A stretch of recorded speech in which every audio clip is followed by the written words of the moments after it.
UFC 321 just ended a couple hours ago. Finally able to record. I got 6 out of 6 right, so kind of bad actually. There was only 13 fights, but the last one is a no contest, so 12 fights, so 6 out of 12. It started off with a very bad start because the huge underdog Mizuki beat Amorim. Amorim was looking like a straight up, monster as strawweight for women's WMMA, and she loses to a 2-year off Mizuki. That just shows you the state of WMMA when it comes to like just the what's it called, the consistency and the skill level. It just doesn't make any sense, and you're better off just doing a coin flip for these type of fights. So where does Mizuki go after this? I don't know. This was literally a what's it called, a prospect having an easy layup win, and the layup win beats the prospect. So where does Amorim go for this? I don't know. Maybe she goes on another win streak. Mizuki, is she a legit contender? Maybe. It's WMMA. We don't know. This is just literally, how are you active with a consistent winning streak and then lose to a fighter that literally is coming off the couch? I don't know. It's a weird one, but I got this one wrong. Everybody got it wrong, I'm pretty sure. So there you go. This one was an interesting one. Good performance by Mr. Raposi, as that was not able to adjust at all in the striking. Raposi kept on landing the right overhand, as that kept on eating it. No adjustment. There was a moment where he dropped Mr. Raposi with a right hand. No. I'm thinking about another fight. Never mind. But either way, as that, zero adjustments. His takedowns were getting stuffed. First round was kind of iffy for him, and he kind of slightly won it just because he controlled time and got the what was it, I forgot the takedown, the suplex, got it on Mr. Raposi, and then Mr. Raposi just started to defend the takedown, started to beat up Azat on the feet. And Azat, I don't think Azat should get cut. You know what he should do? Because he missed weight, he should fight at bantamweight, and I think he'll have a better time, an actual chance at getting a win at bantamweight. So Mr. Raposi, Azat don't cut Mr. Raposi, even though he's coming on to win. So obviously he's not gonna get cut. But yeah, I think Azat is still really good. He's lost to Charles, he lost to Tagir, borderline beat Charles, borderline beat Tagir. So it would really suck if they cut him. They shouldn't. He should stay, and he should move up to bantamweight. Yeah, even though, and the thing is, he missed weight and lost, so it's kind of weird. But they should keep him. Mr. Raposi, good win. He still needs a couple more wins to get into the ranking, so I don't know. They can get him with whoever. Baba Ganoush, Chris Barnett. I basically picked Chris Barnett. That I had confidence in him winning? Not really. And Hamdi, this is his debut fight when it comes to wrestling. This is the first time we've seen his wrestling in the UFC, and it looked kind of mid. He did get some takedowns, was able to stay on top of Chris Barnett, but some of his takedowns got stuffed, and sometimes Barnett was able to get on top after a while. So supposedly Hamdi has good wrestling, showed it, and it looked mid. So I don't know, it's kind of weird. And it's Chris Barnett. Chris Barnett is not like, has incredible takedown defense, so you're getting stuffed. It's not a good sign. And realistically, Hamdi is not gonna go on a winning streak or anything. He's not gonna be a top prospect. He lost to Muhammad Usman. This is probably his skill ceiling when it comes to beating guys. Chris Barnett, he was too worried at the takedown defense. He couldn't get off on the feet at all. So Hamdi was able to mix in the striking and the grappling and won. Good win for Hamdi. But like I said, there's a low level heavyweight fight from both fighters. So not much to say. Got it wrong. So I'll start it off with 0-3. So I'll start off horrible with this card. I got this one right. The Nathaniel Jose Miguel Delgado. This one's a controversial one because it was a very close fight. Now the first round, obviously Delgado won. He dropped him with a spinning back fist. Wood survived. He gets wobbled. He really doesn't get KO'd finished. He usually gets wobbled and survives. And the same way he wobbles opponents and he doesn't finish them. So I don't know. Second round comes. Delgado is, still game. Wood is still game, but Wood slightly outstruck numbers wise. But I would say Delgado landed the more significant strikes. So it depends on you score it, numbers or significant strikes or damage, and I guess you can go depending on how you score this. Delgado won the second round. Wood won the second round, and then the third round also is the same. Depending on how you score numbers or damage, either or wins it. I chose Wood, so I'm not gonna go argue too much about it, but you can make a fair argument that Delgado won based off damage rather than strike numbers. So this is a weird one to judge. So yeah, but the judges decided Wood, so I guess Wood wins. So good win for the Wood. I don't know. Wood is aging. He could win one or two more fights. I do say Delgado is a really hard fighter for him to beat. But I did view that he was gonna be the better guy there. But he should be retiring soon in the future. A couple more fights in him left. If he loses or wins, he probably has like a couple fights left. So I don't know who can give him. Just probably like easy matchups, I guess, or depending on how Wood wants it. And Delgado, he's still very good. He proved to be much better than I anticipated. He still has a couple more fights to go. I think he still has a future in the UFC. So I don't think he's gonna be mid and stay and unranked. I think he can probably be ranked soon after the weight. So good loss, good win. Both are not trash.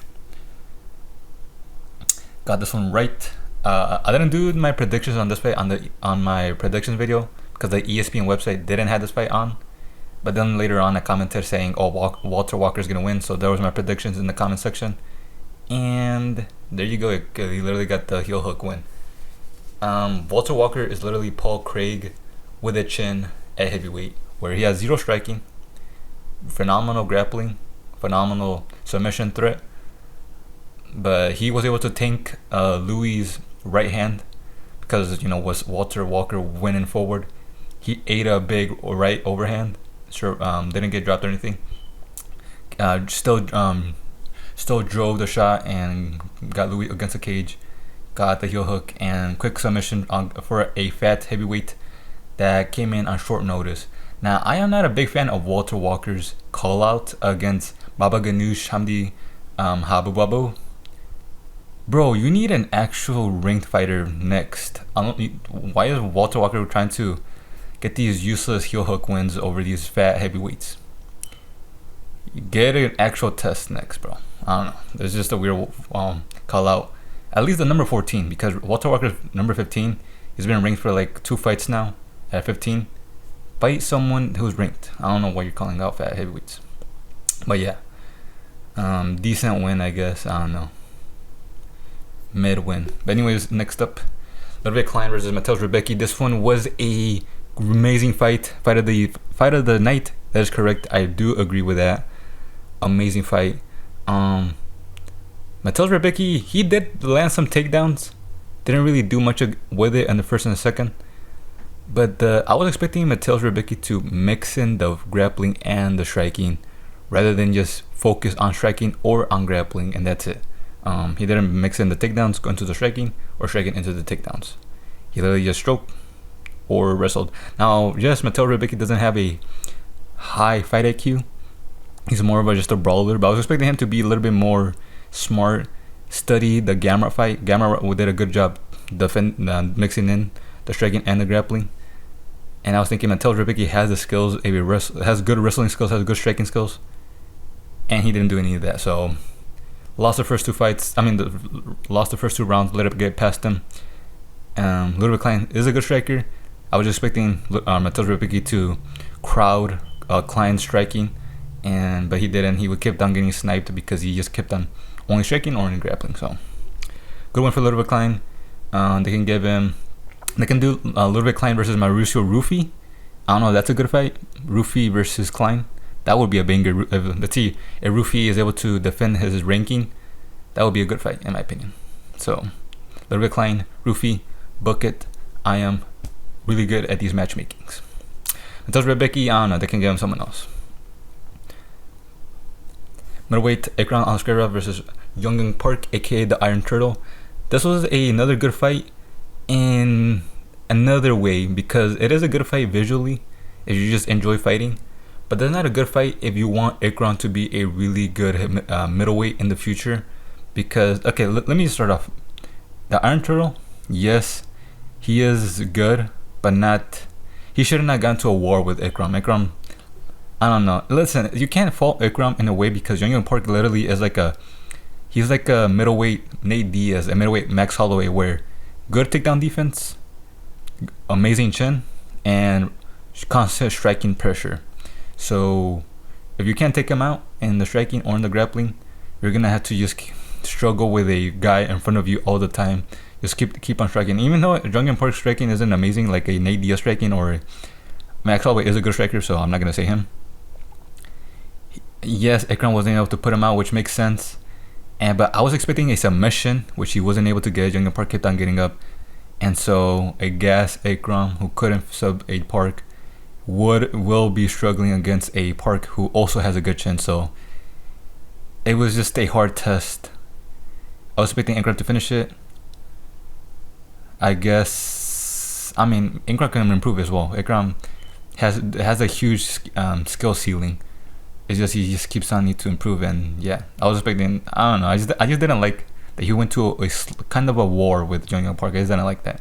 I wanted him to finish Park more quicker, but still a good win, good test. Ranked fighter next. I don't know who next. Probably who's the fighter right now? Marvin Vettori, Ekran Vettori. Do that main event. That would be a good fight.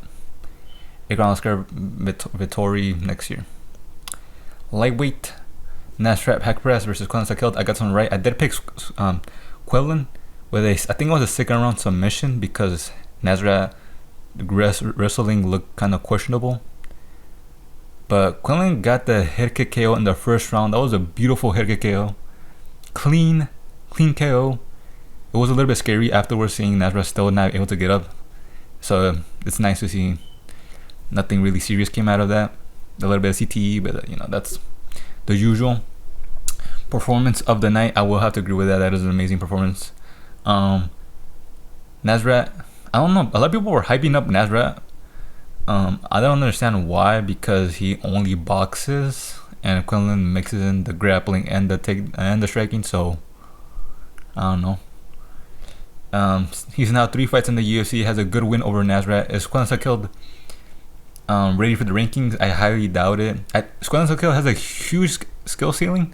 It's just he's here though, so he needs like 3 more fights, boom, boom, boom, to reach a good confidence and quality of actually being a ranked fighter. Right now, I still think he needs a couple more fights. Don't push this guy too quickly. The Walter Walker needs to be pushed quickly. That dude cannot be hanging on to that number 15 spot. Quinlan Salkilld, he needs to chill out. He needs to get a couple more unranked wins. He's very good, but right now, good win. But he needs to. I mean, he just needs to, take his time, like a Ateba Gatir. The Ateba Gatir is taking his time right now. I think. I mean, he's also at that age where he's not that old, so it's good to not pressure these guys too quickly. But yeah, good win. I don't know who can they give him. Lightweight, I don't know.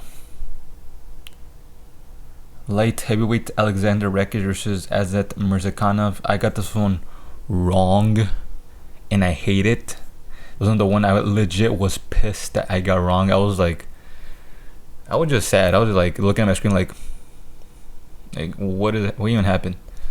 Alexander Rakic was looking good up until he got dropped with a jab, a power jab. So it was a good jab. It was like who's that dude? I forgot who. I don't know. I'm thinking about. Dang, my boxing knowledge is slipping by me right now. I forgot his name.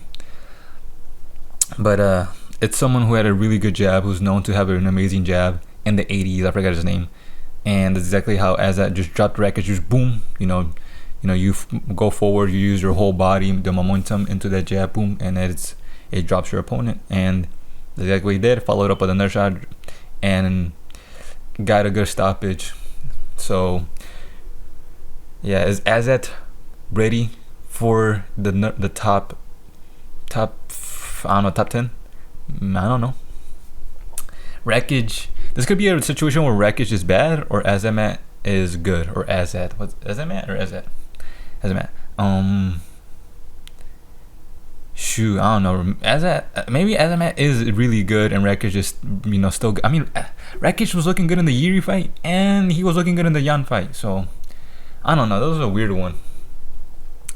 But I do think, Azamat proved it to us that he showed up in this step up fight, because this is a big step up for him, because he fought Dustin Jacoby, Brenton Rivera, which is not Justin Jacoby, and then Alexander Rakic, who at one point was fighting what's his name, Ankalaev for the title shot next, and had a close fight with Ankalaev. So for him to have that type of performance and then get straight up dropped in the first round is drastic. And Rakic was coming off a KO from Yuri, while in this fight he's coming off a decision loss with Ankalaev. So you can kind of say Azamat was fighting a better Rakic. So is Azamat really good?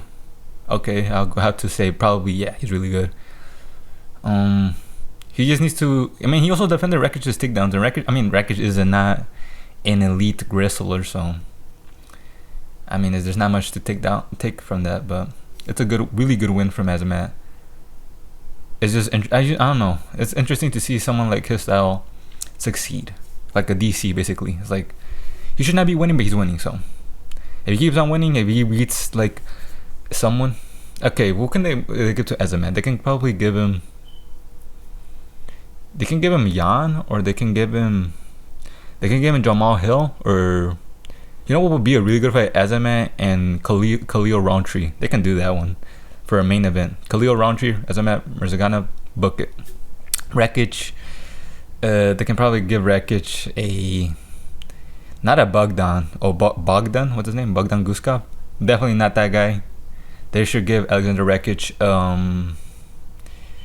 who's a good name right now? I don't know. They can give someone like low in the rankings who's old and beatable. So I don't know. Or maybe Dominic Reyes. I don't know. Actually, I don't like that one. They give him someone else. Give him a beatable opponent. I want Rakic to get another win. Please don't cut Rakic. Give him an easy layup win, please. Next up, I am glad I got this one wrong. I picked Joseph Almeida and Alexander Volkov. Listen, I kind of did get this right when I said Joseph Almeida is just gonna out wrestle Alexander Volkov, and he was doing that. He out wrestled Volkov for 3 rounds, but that's all he did. He didn't do much about that. Volkov was landing the hammer fist on bottom position. Let me just see the striking numbers. 123 striking numbers, 95% of 130, and 27 shots, 82% of 33. So obviously Volkov won this fight. Some people are coping, or some people just don't understand what prioritizes one over the other.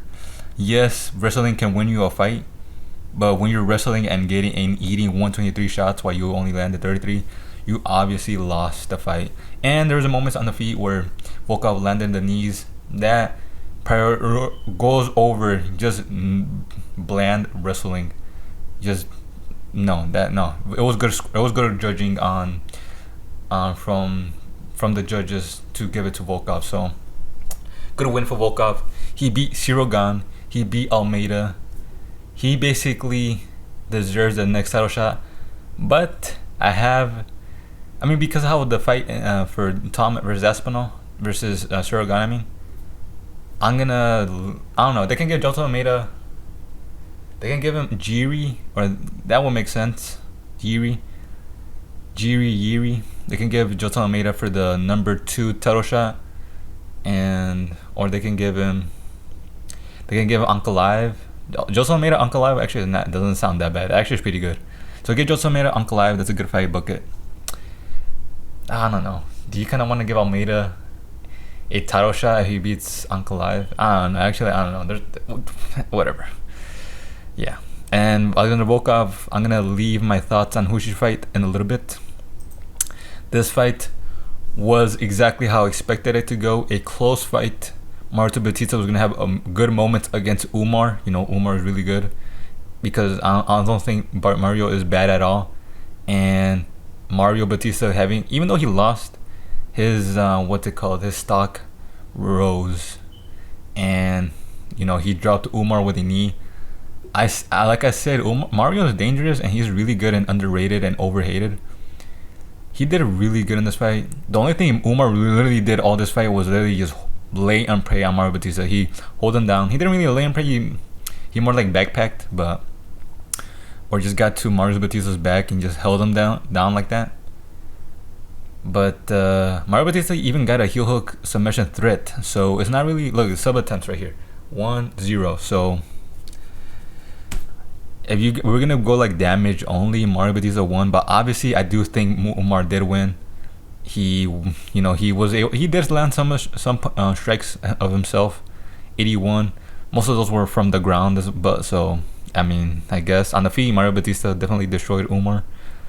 Umar just kept on going for the takedowns. There was a moment where he was literally going, like Scooby-Doo running towards Mario Bautista, and all I thought was, if Mario Bautista just threw a spinning back fist or spinning back elbow the same way Diego Lopez dropped John Silva, that would have been amazing. But he didn't. Umar grabbed onto him, took him down again, and yeah, good fight. But Mario Bautista she should be rewarded for this performance by making it entertaining. So she should get like a higher ranked opponent right now. Mario Bautista versus, I mean, who's open right now? Actually, I don't know. They can give him someone who's like someone who's not booked but who isn't that low ranked. The Mario Bautista should not be defending his ranked after this fight. Or Umar, he's probably gonna fight for the belt after Peter Yan. So there you go. This fight, I low-key was not paying attention. I was on my phone, and I just kept on looking up, and each time I looked up, Mackenzie Dern was winning, so obviously Mackenzie Dern won. And, I mean, I guess you can say Mackenzie Dern is now strawweight champion. Woohoo, I guess. I chose Verna, and to be honest, I did not film study both of them at all. And so, I only looked at their resumes, because I couldn't bother looking at their fights at all and just seeing who could win. But yeah, I guess I got this one wrong. I don't know. Because they're female champion of the world. That's right.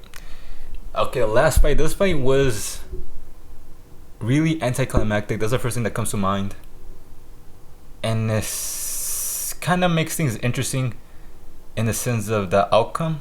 The fight itself the fight itself is another story, because it started off with this. I mean, people were saying Tom Aspinall was winning. Cyril Gane was winning the fight, and not only was he winning it, he gave Tom Aspinall a bloody nose. Now, yes, bloody noses are not the same as cuts. They're like less meaningful. You're just getting jet to the face. Yeah, your nose is gonna start bleeding. Bloody noses are pretty common. But Cyril Gane was winning, and he landed a bunch of jabs, a right hand. Tom Aspinall really was only landing on the shoulders of Cyril Gane. I mean, Tom Aspinall really didn't land one clean shot at all on Cyril Gane. Failed the takedown in the very first moment in the round. Very bad takedown on Tom Aspinall's end though. That was just not a good takedown. So I don't know. There's just too much to take away from it. Now let me just say this: was Tom Aspinall losing the first round? Yes. Does that mean he was gonna lose the fight? No.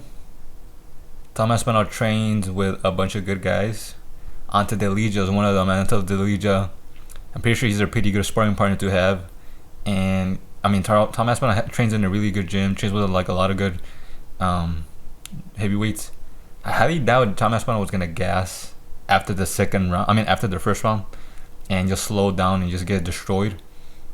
Let me just put this. Just look at the what's it called fight, what's it called, Andre Arlovsky, where Tom Aspinall, yes, he was beating up Andre, but he couldn't really, I mean, he didn't really put him away. Second round comes and just took him down and finished the fight quickly. Could he do that against Cyril Gane? Maybe. Was Tom Aspinall could have win after the first round? Maybe. Could he lose after the first round? Maybe. So for people to be like, oh, 100% Tom Aspinall quit from the eye poke because he knew he was gonna lose is stupid. Also, we don't like this is like it's literally stupid to predict the ending of a fight from the first round. Even the first round didn't even finish. So it's just dumb to say, oh, Tom Aspinall was gonna win, Cyril Gane was gonna win, of whatever. Even if Cyril Gane was gonna win, it's his fault for landing the eye pokes on Tom Aspinall and ending the fight. That was his fault. If there's anybody to get mad at, it's Cyril Gane for landing that nasty eye pokes. And listen, there's no way you could say Tom Aspinall was faking it by the visual evidence. Cyril Gane was like this deep into Tom Aspinall's eye, like this deep, like boom. That is no excuse. There's literally no excuse you can say that Tom Aspinall was faking it with the eye poke. That was stupid. I don't know why people were even. I mean, people just hate Tom Aspinall. Can I just say, I have one question. Why do people hate Tom Aspinall? Is it because you're a Jon Jones fan? What does being a Jon Jones fan meaning you hate this other guy? Like a parasocial weirdo. Like, I don't know. It's like, let's say, for example, who's my favorite fighter? Ngannou. Do I hate Anthony Joshua? No.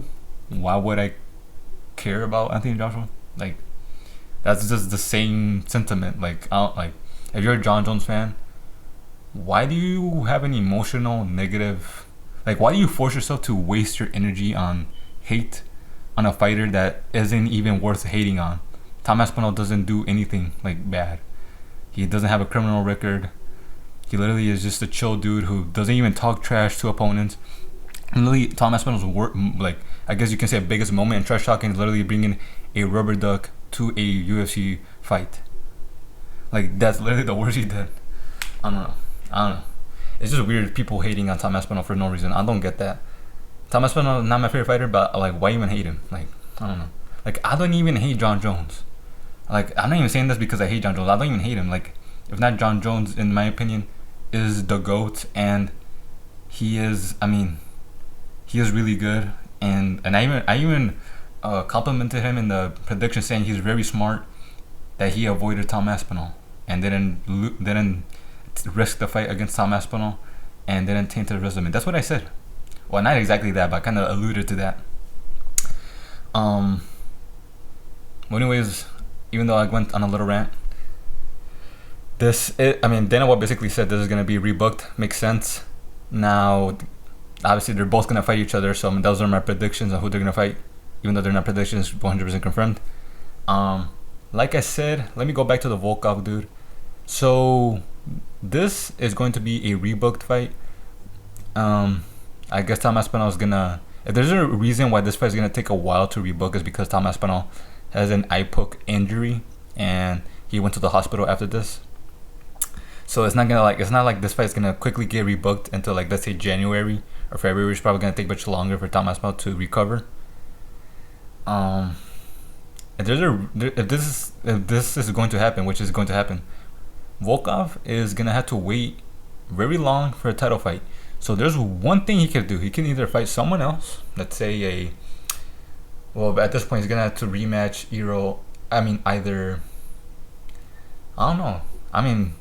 at this point, look, what they can do is have Volkov fight an interim heavyweight belt against a rematch against Sergey, or a rematch against some other heavyweight fighter right now. And heavyweight right now is pretty dead, so it's very weird what they have for Volkov. So my only thing I can say for Volkov is, if you don't remember earlier this year, there was a rumor that Alex Pereira was gonna fight Volkov at heavyweight for his first heavyweight fight. They can do that, and they can give it an interim champ title fight, as to give an excuse as to why to give Alex Pereira another title fight without making him fight Aspinall. So Alex Pereira versus Volkov interim title fight, that technically is another title fight for Alex Pereira. So it doesn't go from Alex Pereira fighting in these main event title fights to now fighting a unranked a non-title fight. having it as an interim belt gives it an excuse for Alex Pereira to keep on fighting for another belt, while Tom Aspinall, Cyril Gane fight later for the rematch.